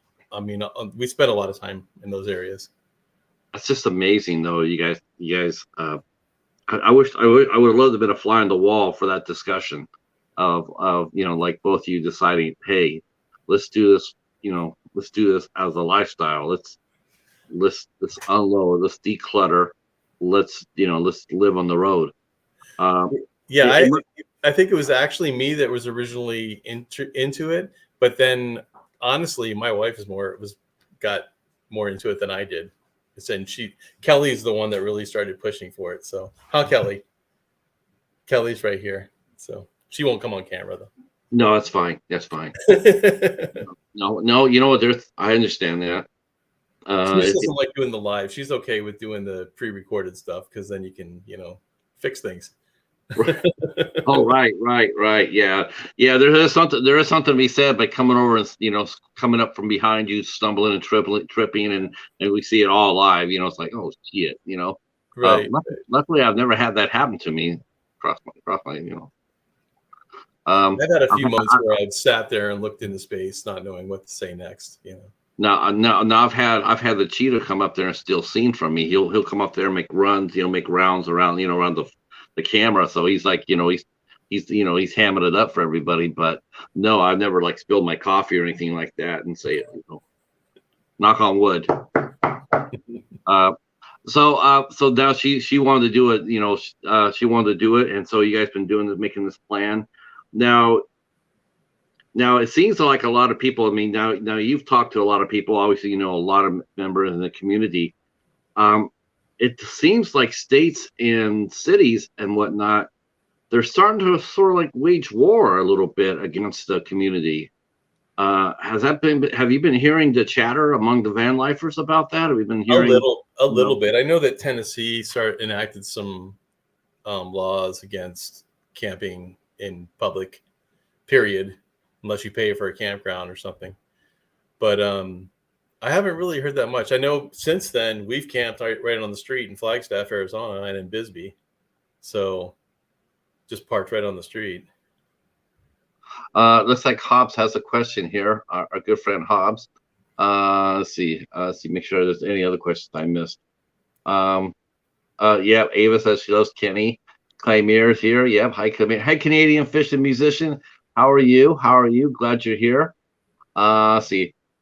He's asking a question. Does a trailer with no running water and only 110 watt power, let's see, does a trailer with no running water and only 100 watt power capacity?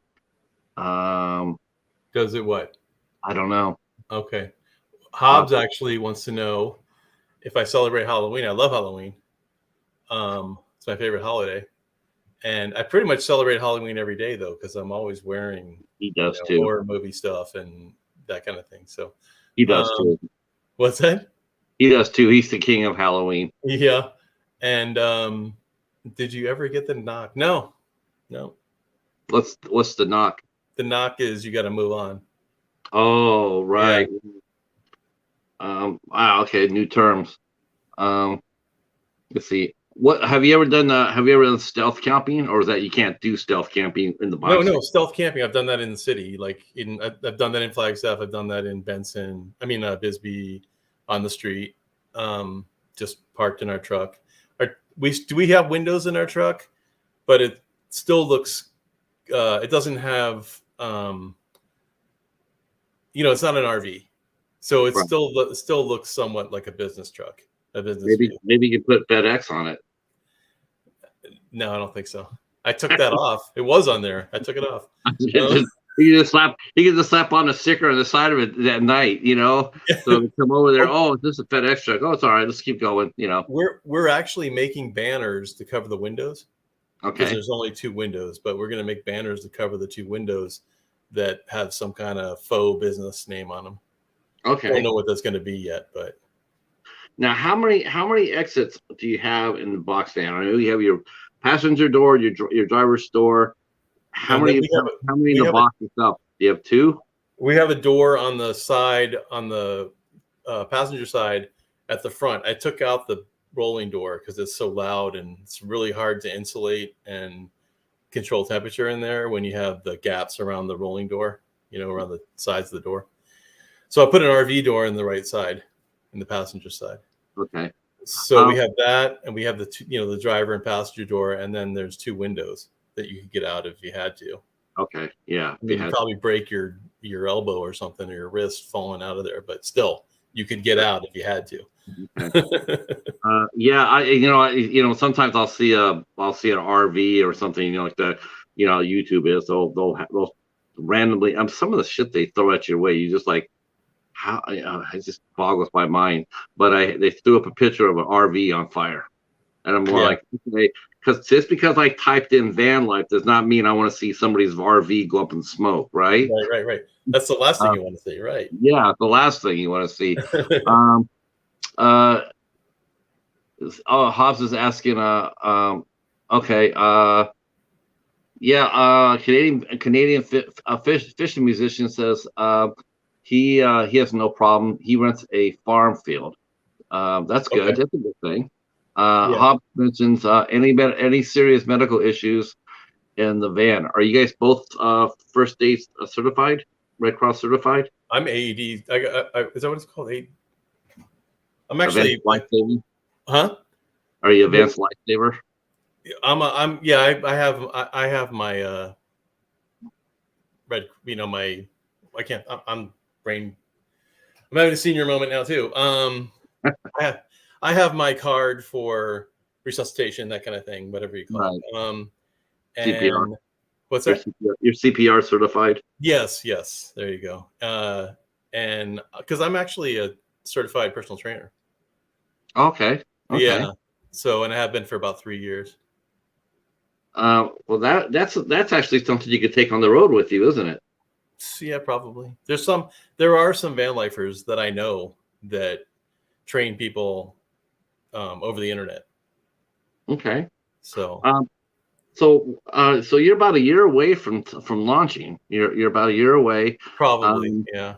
did you have you had any second thoughts about it? I mean, does that worry you that, more, does it seems like I do believe, between and the gas prices going up, I don't see them going down anytime soon. Does that all that sort of give you pause about what you've done? And have you thought about? Honestly, gas prices. Well, I don't see them going down, into the $2 range anytime soon.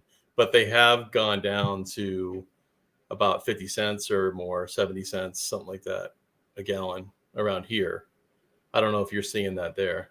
No. Just recently. Okay, just over the last few weeks, it's dropped about 70 cents a gallon.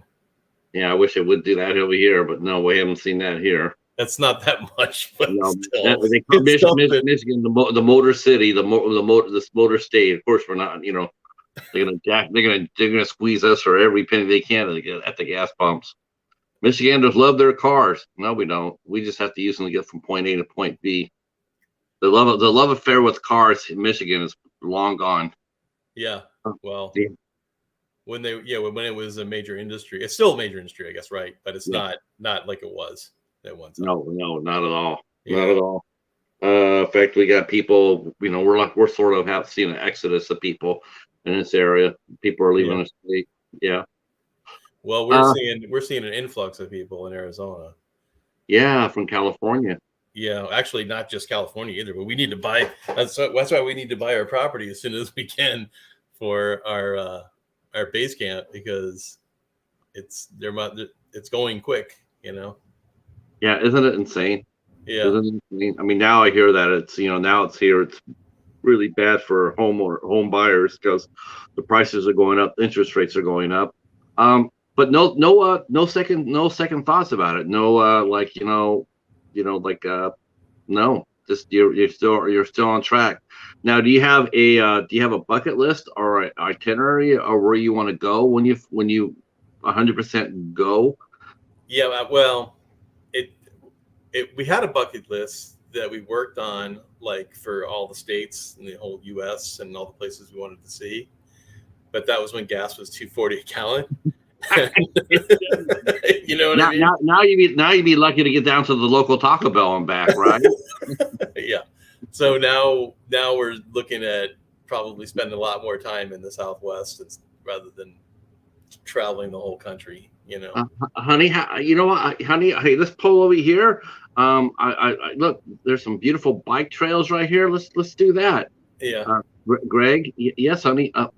We just left our subdivision. Why are we pulling around doing the bicycle?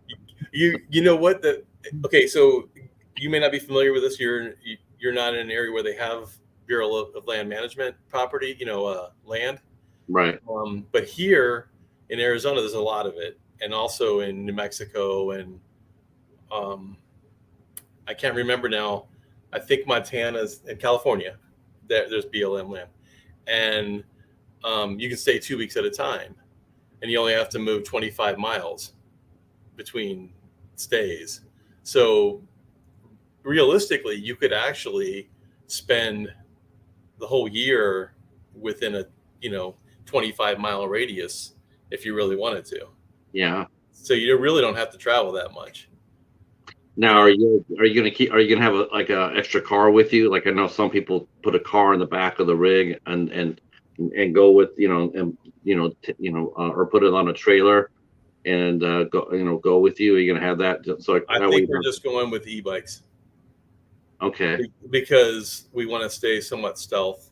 We like being able to sleep on the side of the road and not get the knock. You know what I mean? So right. That's the first time I've heard that term, by the way. And of course, I would hear it from Hobbs Forrest, since he used to want to introduce me to the whole community. Yeah. Thank you so much, Claymere. Thank you so much. Let's see. Ava likes your mug too. I think Ava loves mugs. It's a Colorado University Uh, why do you have a buffalo mug when you're in Wildcat territory? because I was gonna go to get my master's there Okay. and in Boulder, and then I just changed my mind. I just didn't think it was worth the money to do it. So Yeah. That is a cool mug though. yeah, I got that from the gift store there, and that was back when Colorado was an awesome football program. You know, You know what? I'll be honest with you. Are you a big sports guy or no? kind of, yeah, kind of. Well, I used to be college. Okay. Well, yeah, college. So we had a coach at San Jose State. Good coach, great coach. Liked this coach. Dick Tomey. No, Mike McIntyre. Okay. Yeah. So Colorado decided they were going to just raid us and take our coach. Yeah. So that's what they did. They raided him and they took him. And at first he was very successful, and then one year he just struggled. His team just I don't know what happened to it. Just injuries. I don't know what it was, and he just had a really one bad year, and they cut him. And it's just like I was really bummed because I was like, man, I really liked him because he was such a good coach. And but now he's a head coach down I think at Mississippi. Okay. Yeah. Well, Dick Tomey. Do you remember Dick Tomey? Well, yeah.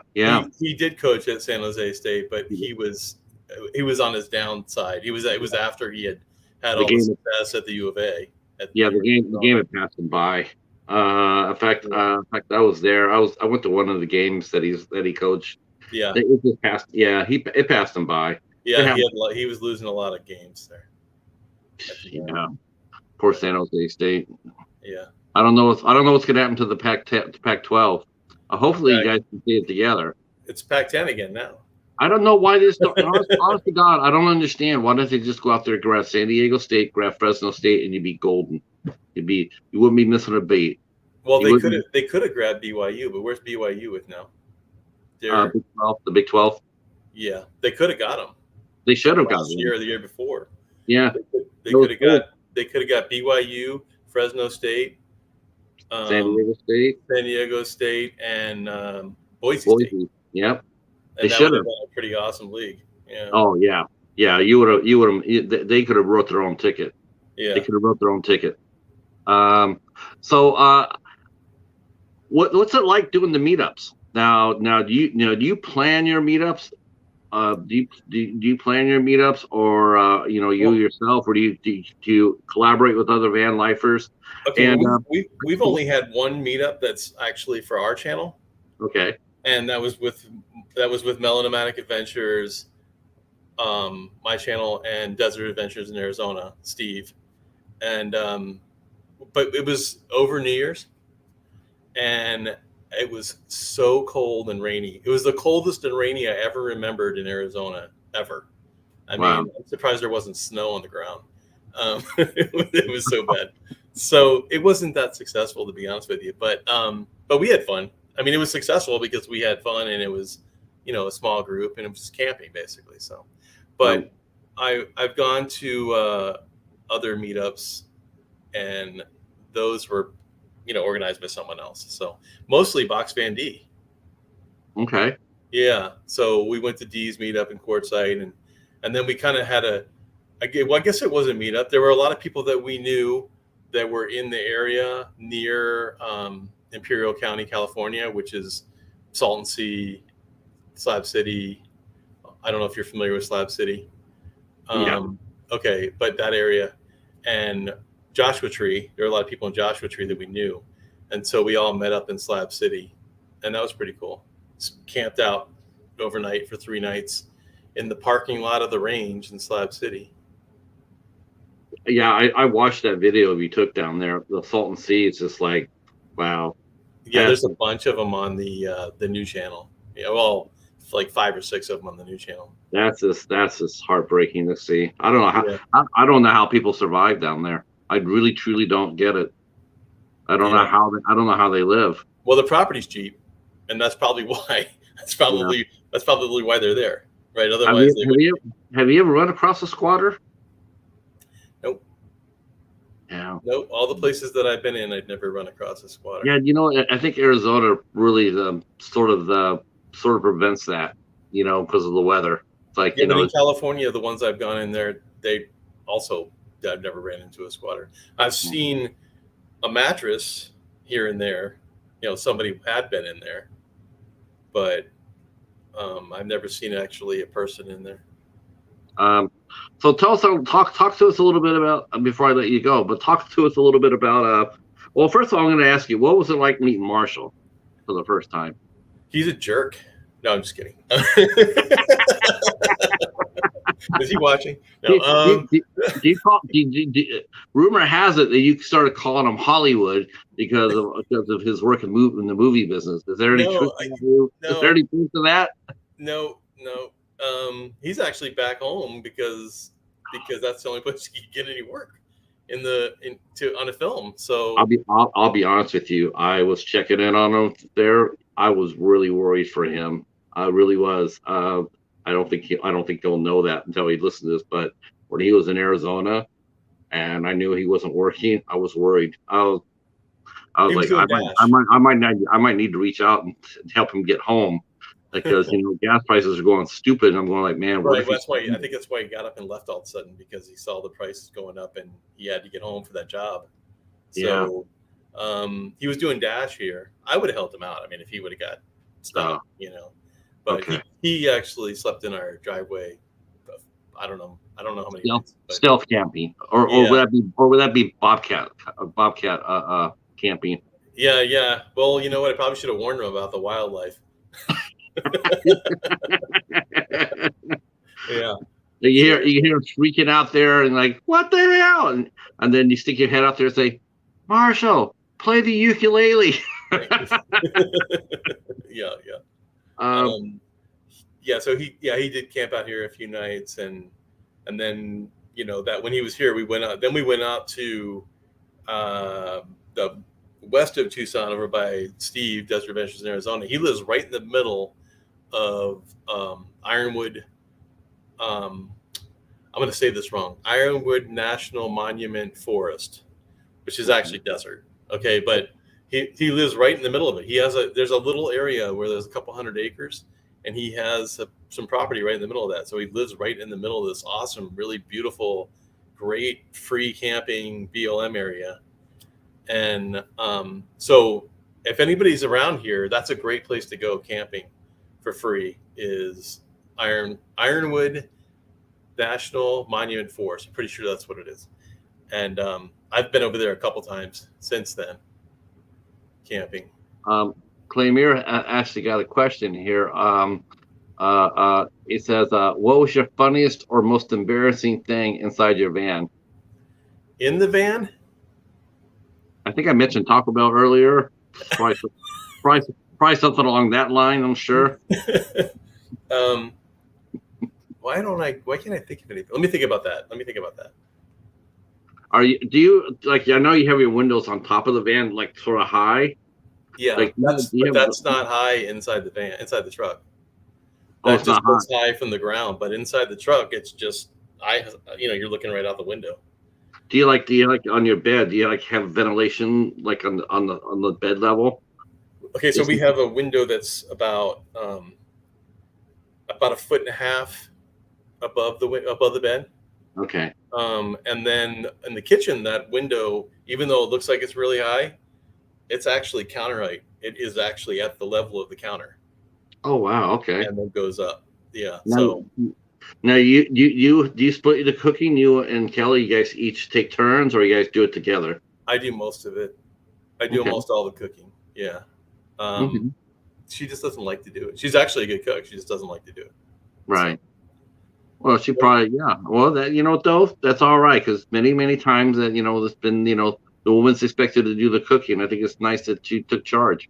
Yeah. I like it. But we usually don't cook in the truck though. Too hot. Well, in the summer, yeah, it's definitely too hot. But we make sandwiches most of the time, or we'll just stop and get something. We'll be going through a town or something, and we'll grab a little extra food at a restaurant, at a fast food or a restaurant or whatever, and bring it with us so we have it for later. Yeah. Okay. Now, tell us a little bit about First Fridays. How did this get together, and who planned out the format, and what's your goal? Actually, Marshall and I talked about it, and neither of us liked doing the live streams every week. That's really what it was about. And so we're like, well, if we're not going to do it every week, because that's how you kind of build a audience and you keep an audience, is by doing it every week. And so we're like, well, if we're not going to do it every week, we got to kind of make a splash, right? You got to make it, promote it and make it a big deal or whatever. So that's why we went to the 40-minute windows, so that we have to cram all of the stuff into the 40 minutes. So it's more like, it's more energetic. You know what I mean? There's more of a high tempo thing going. So that's the main reason. So I still try to bring guests and do interviews, even though I only have 40 minutes. Just have to cut the interview down to like 20 minutes. So you're like, bam, bam, bam, bam, asking the questions, and it's just a little bit different. And then we asked Ron to do it because we were partner channels, and we want to help Ron. I'm hoping to get Ron to 500 so we can get the community tab, because how that helps. That helps your channel. Yeah, it does. It does help. Yeah. Oh, I'm sorry. I forgot to ask that. What has been your funniest or the most embarrassing thing inside your van? I can't think of anything. I don't know. So are we sticking with the Taco Bell then? Yeah, stick with the Taco Bell. Okay. Okay. There. Claymare says nice. I don't know if that would be the word I'd describe, but be very entertaining. I mean, you don't have very much room. I mean, you can't sit there and say, yeah, it was the dog, honey, or it was the cat. Now you're right there. There is no dog or cat now. There's no more. Hopefully you got. Hopefully, the only thing I would sit there and say is put some soundproof insulation in the van. That's the only thing I can think of. Yeah.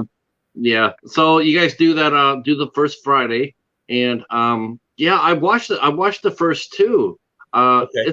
It is very highly energetic. You are beeping and bopping. But have you thought about doing a panel and talking about what's going on? Are you guys keeping your fingers on the pulse? Because it's always changing. It seems like with the new rules and stuff coming into play, or maybe having like word of mouth about where the best gas prices are, or stuff like that, or is that just something people should just figure out on their own, through apps? Yeah, I don't know. And then the other thing is you hear one person will say something, and then you look into it yourself, or you have your own experience, and you realize you for yourself anyway, your experience may be completely different than the other person's experience. You know what I mean? So to have a panel and people talk about like the knock, I have friends that have gotten the knock, or at least that's what they told me. They've gotten the knock multiple times. Oof. I've never gotten the knock. You know what I mean? I've never had anybody even look at me sideways. I mean, it's like I've never had an issue. You think part of that is because, is that something that van lifers can do to protect themselves?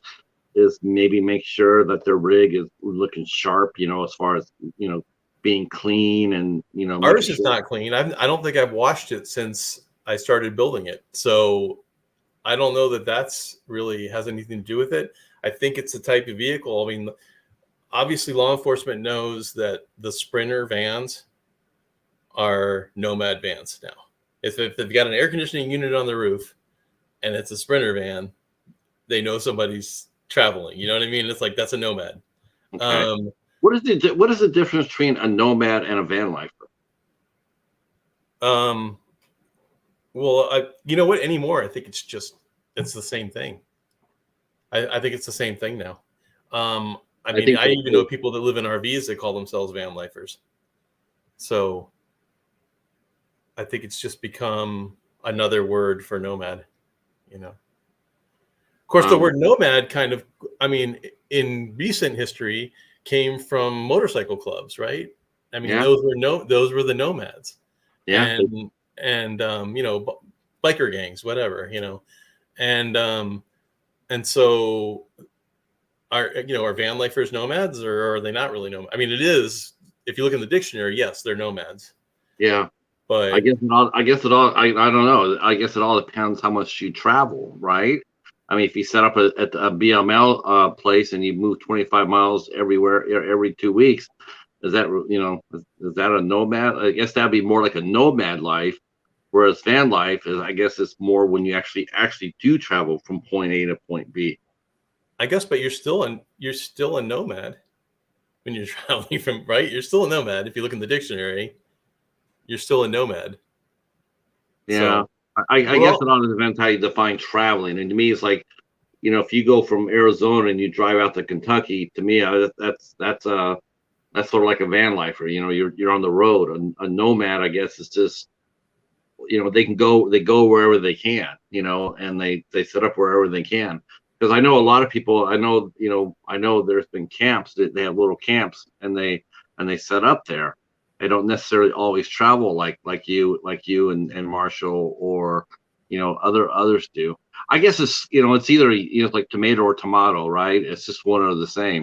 You yeah, guys I are think both it's just the facing same. the same obstacles going forward, you know because I do think that is going to be coming. I do believe that you will be seeing that in the future. Where because face it, more and more people are probably going to be going to the car, because they don't have any choice. Well, and Um, that, but not even just not having a choice. I mean, I was today looking for Unistrut, which is metal strip that you use for hanging wiring and gas lines and stuff like that. But you can also use it for building solar panel support for the roof of the truck. That's what I was looking for. So I stopped in this electronics shop, talked to a guy I never met before, told him what I was doing. He's like, I want to do that. I've always wanted to do that. That's what I want to do. This guy's got a job. He's making, he's like a manager or something at this electrical place. He wants to go live in a van. You know what I mean? right. I had people come up all the time and ask us how much it cost us to build that, and they're running out of a business to ask us. Like they work in a business somewhere, they have a job, but they want to live on the road. It's like um, Yeah, I think. Do you think people romanticize it? yeah, that's what I Uh, was gonna say. That's what I was just about to say. I think people romanticize it, and that's the thing about van life is I think it can be as expensive or as cheap as you want to make it. So if you want to drive from Arizona to Kentucky, it's going to cost you a lot of money to drive from Arizona to Kentucky because of the gas prices. But right. if you want to drive 25 miles a day every 2 weeks, that's a lot cheaper. You can make it as expensive or as cheap as you want to. You can sleep in Bureau of Land Management areas where it's free, or you can go to an RV park. You can go to RV parks that are at theme parks and pay $150 a night. You know what I mean? It's like there's all different levels. Yeah, So crazy. yeah, That's Does anybody have any questions about the life? See, Hobbs just mentioned he had a guy contact him yesterday. We had a whole conversation about how it is. He wanted to put a kitchen in his van, and he was I guess he wants to go. He wants to. It yeah, isn't the life isn't for everybody, is it? I mean, it isn't. I mean, people they probably get really excited to do it, um, and they like the idea about it. But I think a lot of people start out, but I think eventually, I think they get forced off the road. yeah. I guess it depends on what kind of job you have or if you're able to make a living on the road, that makes a big difference. Um, Right. Especially if it's internet based, because it doesn't matter where you're at now. I mean, now you can actually work from anywhere. And even before the Starlink, there was WeBoost, which I have friends that work online and they use WeBoost. So Hmm. it's been around for a while, being able to work on the road as a digital nomad.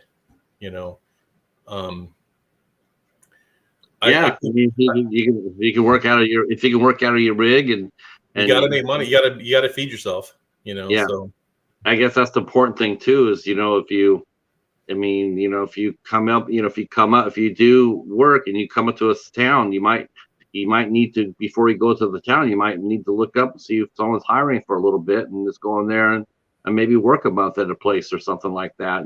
Build some money, and then go on to your next adventure. Are you familiar with work campers? No. So there's people that do work like the sugar beet harvest and work different, like, they basically harvest crops in different places. It's not just that. There's also work at Amazon, like seasonal during the holidays and things like that, or working actually at a campground or an RV park where you're helping them put in new sites or, you know, drainage or whatever. And then you're staying for free. It depends, sometimes there's food sometimes there's, compensated in food and compensated in the expense for staying there, compensated in money. It just depends on what the situation is. But there's people that do that and travel around the country and they're work campers.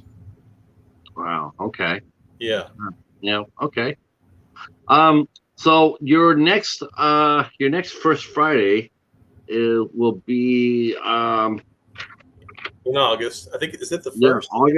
August 5th will be your August 5th will be your next First Friday. You have a Facebook group which I will put down below. Okay. I will put down I'll put down your YouTube channel, and I'll put down your Instagram so people can keep in touch with you. I want to thank you for coming out and talking with us about this. I mean, it's going to be very interesting going forward. I'm really glad we had this talk because so people can understand what's out there, what they're facing. I mean, it's a lot different now than it was, like I said, even 2 months ago. It wasn't, last year at this time, people talking about meetups all the time and everything else. Now you're not really hearing that quite so much because of the sheer fact that it's going to be very expensive. Well, let me just say, if you're trying to do it cheap, you want to be in the Southwest because there's lots of free camping alternatives. You know what I mean? The weather's good. Yeah. Well, not right now, but the weather's good. The weather's good when it's not summertime. Yes. Right. Yeah. And of course, if you go out to Arizona, just watch all your surroundings, because I guess there's a lot of fun stuff in Arizona, including flash floods. Yeah. Those things, that's amazing. Hey, can I mention real quick on Friday, on the first Fridays? Sure. Do you know Tracy, Trippin' Tracy? No. Trippin' Tracy is going to be my guest. So okay. If anybody knows who that is. I tell you what, send me their link, and I'll put it down in the description box down below. I'll put Marshall's down, and I'll put Ron Sees America as well. Okay, that's cool. I can do that for you. I want to thank the chat again for hanging out with us. Yeah, thanks. It's been a lot of fun, and thank you for being engaging. And we will talk to you guys tomorrow night at 8:00. Our guest will be I am Betty J. Gathers. Betty Gathers will be with us tomorrow, and looking forward to that. And then of course next week is Crazy Week. But before that happens, you can also go tomorrow night as soon as I'm done. Then you guys can all pack your bags and head on over to Katie, Popping the Popcorn. They will be hosting. They're doing a deep dive on Friday the 3rd, Nightmare on Elm Street. So they're going to be doing a deep dive on part 2, Nightmare on Elm Street, Freddy's Revenge. I have to remember that. Freddy's Revenge. That'll be tomorrow night at 10:00 on Popping the Popcorn's page. And then, of course, Sunday we're doing a Christmas show, Christmas in July. I think Al's going to be talking about a Christmas movie, and I'm going to be talking about Black Christmas. Okay. That's right. Thank you so much for coming, and hopefully I will see you guys tomorrow at 8:00 for Betty Gathers. Until then, thanks so much. Peace. See where we are at, Greg.